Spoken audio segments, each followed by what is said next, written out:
where magic still belongs. Part 1.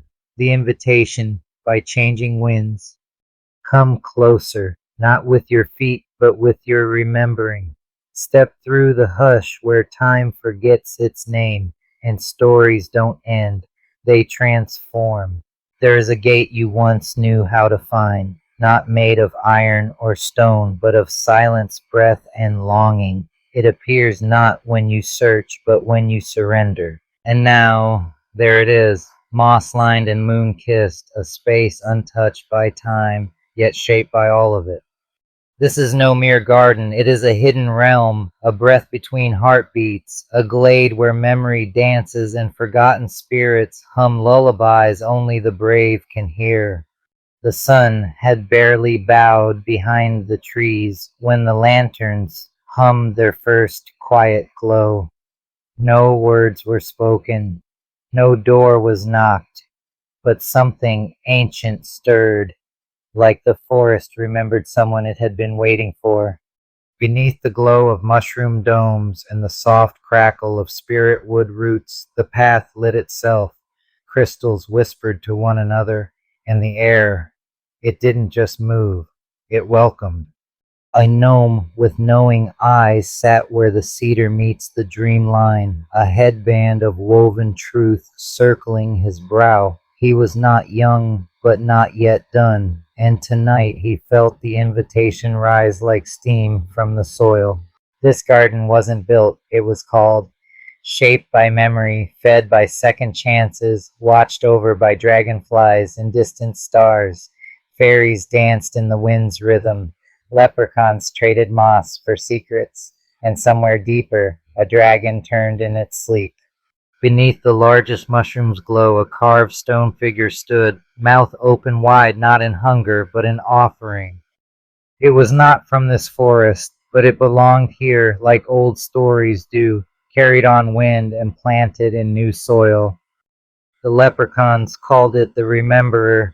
Fairies left riddles in its mouth, and deep inside, a cave, cool and quiet, where south winds whispered in a tongue older than thunder.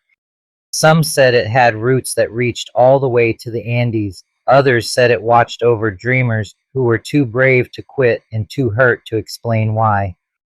You don't enter it, you listen to it, and when the time is right, it answers. This garden glimmers with stories, not ones you read, but ones you lived and buried beneath your ribs when the world said they were too much. Here, the air smells like first chances. Fairies flit between sighs of wind, leaving behind tiny sparks, not fire, not dust, but memory, softened by time.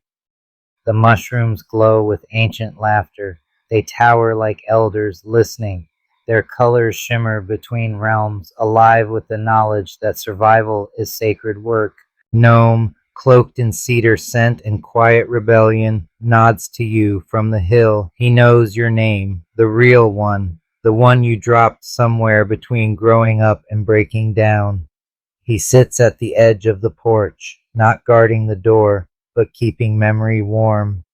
It creaks when the wind shifts, not from age, but from stories retold beneath its glow. Doesn't speak, he remembers. He doesn't ask why you're here, he knows. This is a place for those who dared to dream even after the dreaming hurt. The ones who stitched wonder into their wounds, who carried joy like contraband past the guards of grief until it bloomed again in places no map ever marked. And deeper still, where the trees lean in to listen, a dragon slumbers beneath curling vines.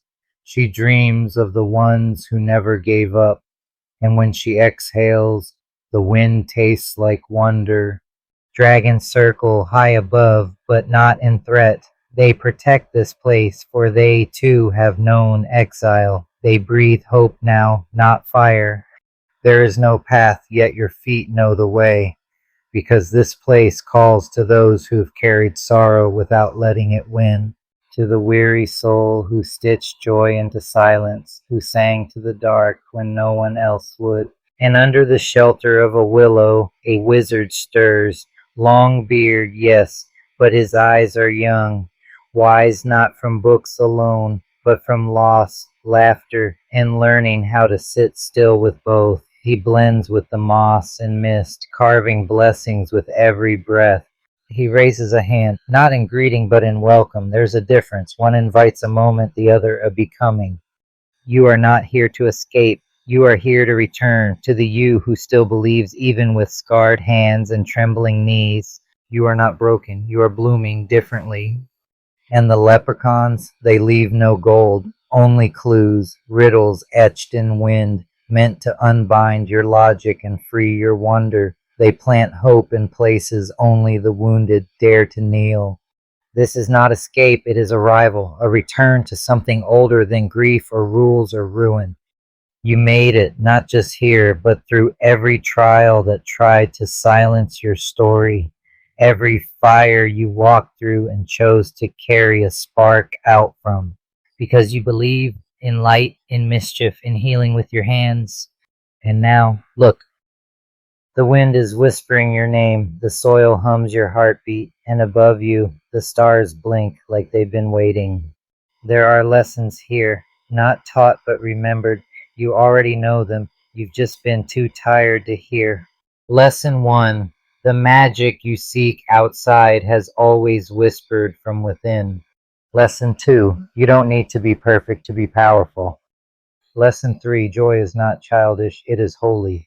You sit on a stone now, heart softer than when you arrived. The gnome passes you a lantern, a small flame. It does not burn, it warms. And as the light curls around your fingertips, you know this.